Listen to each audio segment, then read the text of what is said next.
पत्रिका टीवी के दर्शकों को फनकार कार्यक्रम में प्रवीण नाहटा का नमस्कार। जीवन के संघर्ष के बीच मुस्कुराते हुए चलते रहना ही तो ज़िंदगी है। जैसे हर रात के बाद सुबह होती है, वैसे ही अंधकार के बादल छटते ही उम्मीद की रोशनी जगमगाने लगती है।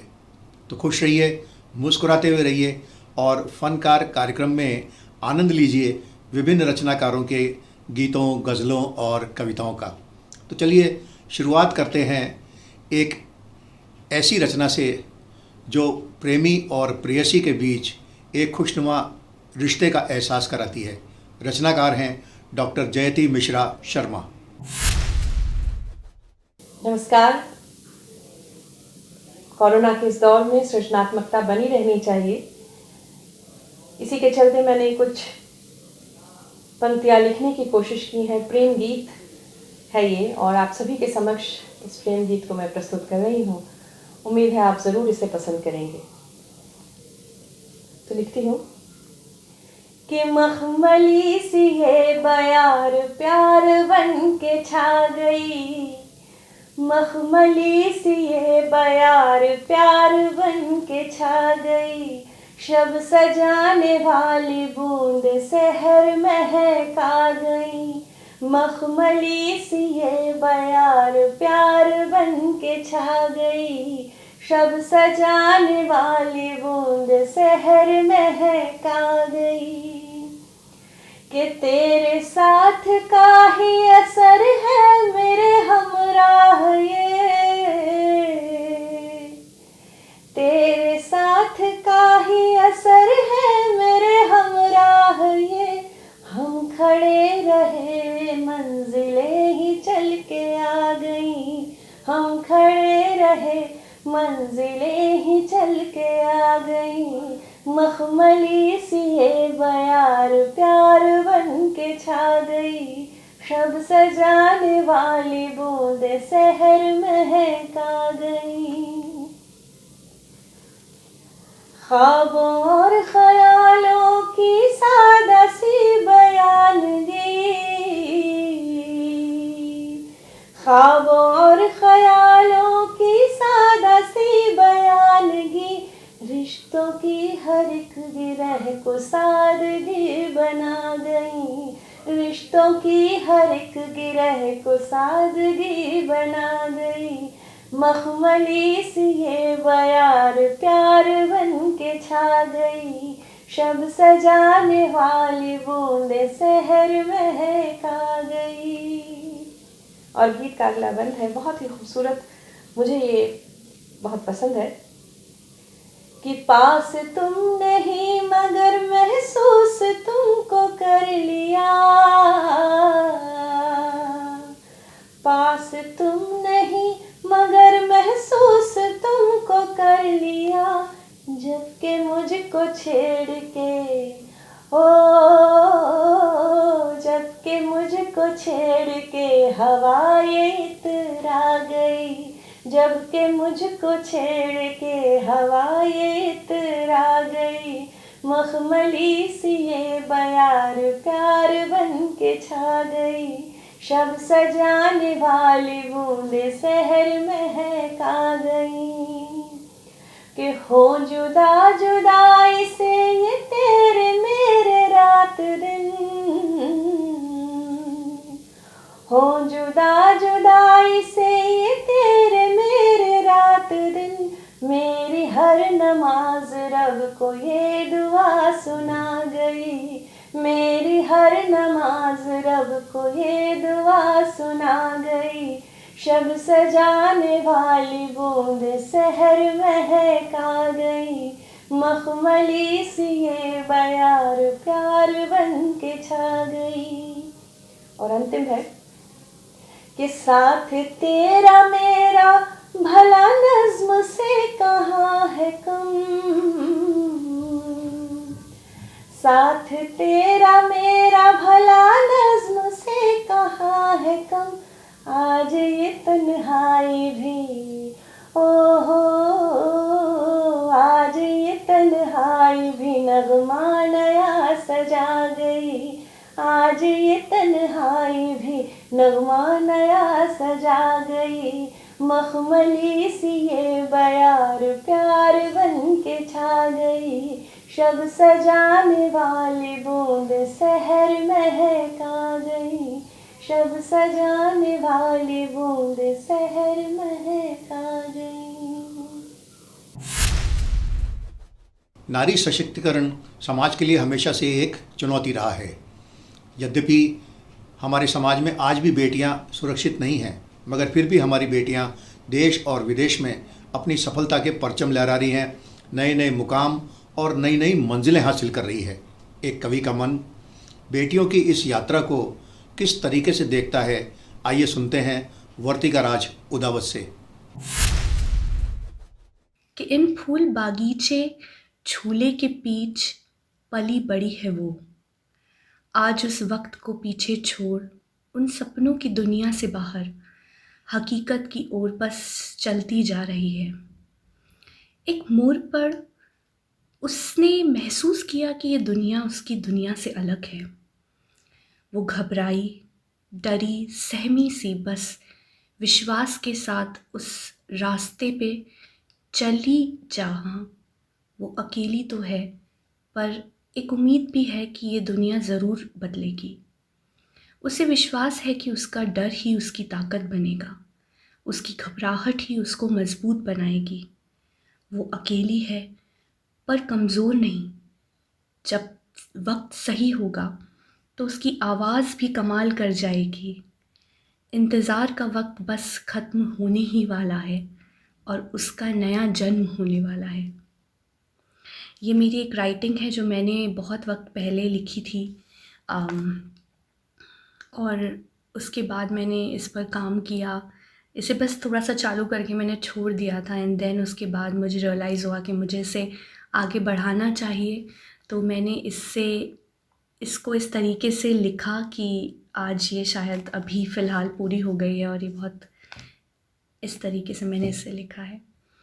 और दूसरी मेरी जो एक राइटिंग है वो मैंने डोमेस्टिक वायलेंस पर लिखी है, क्योंकि मैं इन सब चीज़ों के बारे में बहुत ज़्यादा गहराई से सोचती हूँ, और मुझे ये सारी चीज़ें बहुत ज़्यादा सोचती हूँ, और मैं उस थॉट के अंदर जाकर मैं बहुत ज़्यादा इन सब चीज़ों के बारे में गहराई से सोचकर मैं इन सब चीज़ों पर कोई एक्शन लेने की बहुत पूरी तरीके से कोशिश करती हूँ, या लोगों को अवेयर करने की बहुत ज़्यादा कोशिश करती हूँ अपनी राइटिंग से।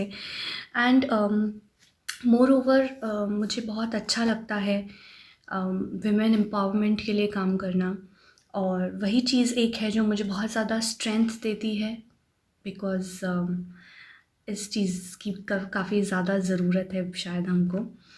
तो एक और राइटिंग मेरी है जो कि मैंने ये लिखी, और चलिए सुनते हैं कि ये क्या है, और आई होप आपको ये पसंद आए। कि एक बार चीखने का मौका तो देते, लो दबा दी आवाज़ फिर से तुमने मेरी। थक जाती हूँ मैं तुम्हारे बिस्तर पर करवटें बदलते बदलते, अब तो लगता है रोना भी मुनासिब ना होगा सिसकते सिसकते। तेरी एक नज़र से सहम जाती हूँ, तेरे एक इशारे पे मुड़ जाती हूँ मैं उस जगह जहाँ रात होते ही इंसान को जानवर बनते देखा है, उस प्यार को हैवानियत बनते देखा है, अपने बदन को जलते हुए देखा है मैंने उन सभी ज़ख्मों को चीखते हुए, चिल्लाते हुए, रोते हुए, गिड़गिड़ाते हुए, सहम के वापस भरते हुए, फिर से नोचते हुए, तड़पते हुए, गहरी नींद से डर के उठते हुए।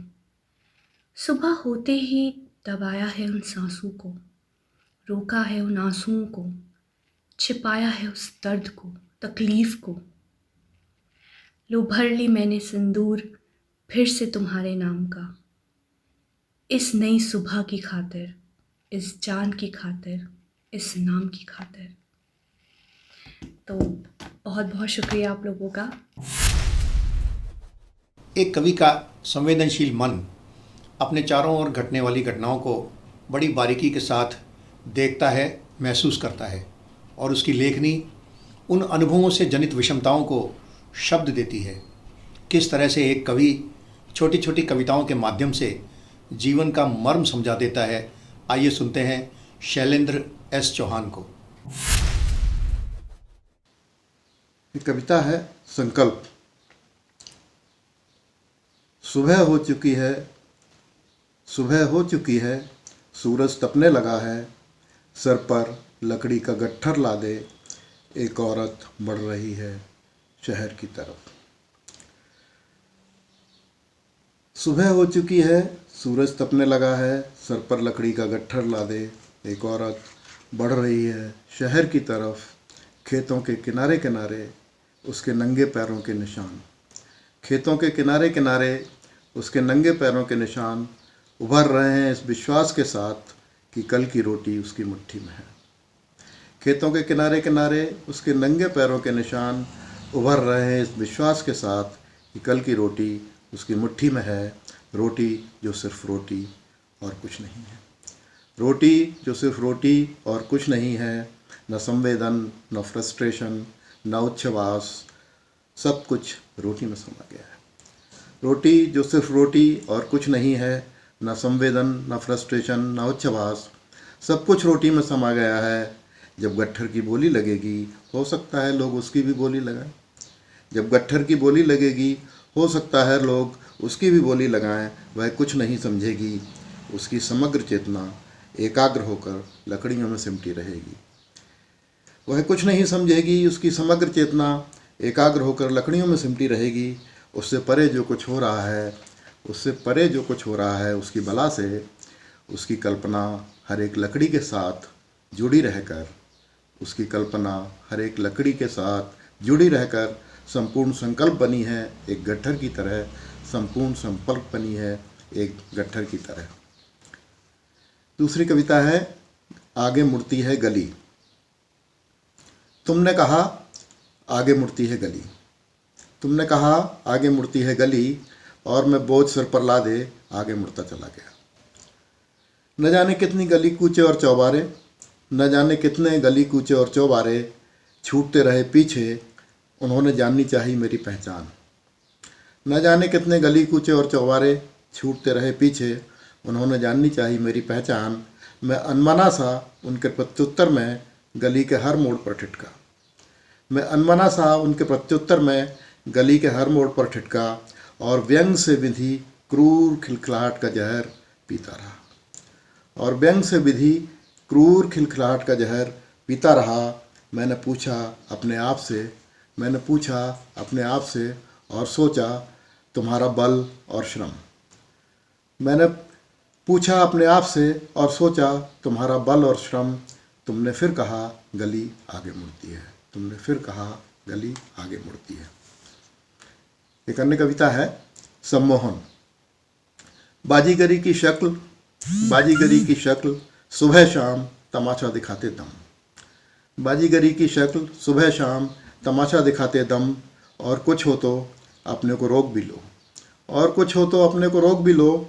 औंधा हो जाना बच्चे का और काट लेना अपनी गर्दन, औंधा हो जाना बच्चे का और काट लेना अपनी गर्दन, या फिर ऊपर, बहुत ऊपर कहीं हवा में उठते जाना और फिर एकाएक लोप हो जाना। ऊपर, बहुत ऊपर कहीं हवा में उठते जाना और फिर एकाएक लोप हो जाना। कैसा लगता है तब? एकदम अचंभा नहीं। कैसा लगता है तब? एकदम अचंभा नहीं।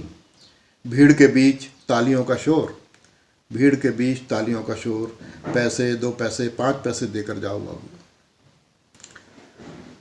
पैसे 2 पैसे 5 पैसे देकर जाओ बाबू, नहीं तो बच्चे का पेट कैसे भरेगा।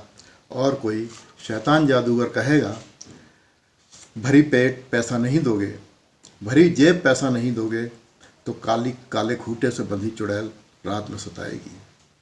दरअसल तमाशा है भूख और लूट की सुलह है, दरअसल तमाशा है भूख और लूट की सुलह है। लेकिन इनका क्या कसूर, लेकिन इनका क्या कसूर, ये तो हो जाते हैं एकदम से एक्सपोज बेनकाब।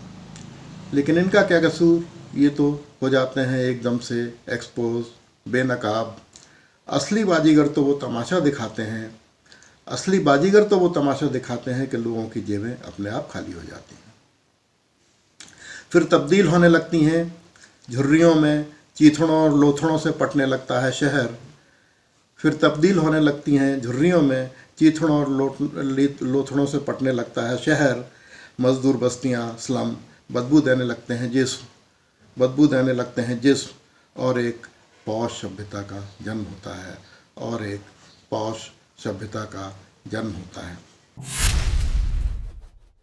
और अब बारी है एक छोटे से ब्रेक की। ब्रेक के बाद फिर मुखातिब होंगे कुछ और कवियों की रचनाओं से।